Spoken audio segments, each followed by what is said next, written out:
अस्सलाम वालेकुम नाज़रीन, हम आपको आज की सबसे बड़ी खबर से आगाह करने जा रहे हैं।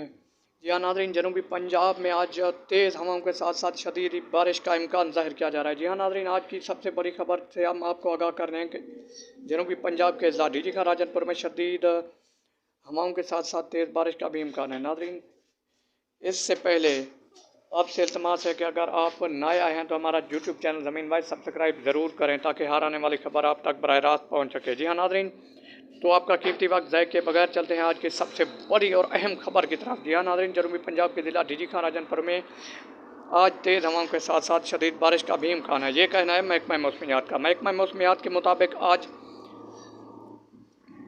जनूबी पंजाब के ज़िला डीजी खां राजनपुर में बादल छाए रहेंगे और तेज़ आंधी के साथ साथ शदीद बारिश का इम्कान भी ज़ाहिर किया जा रहा है।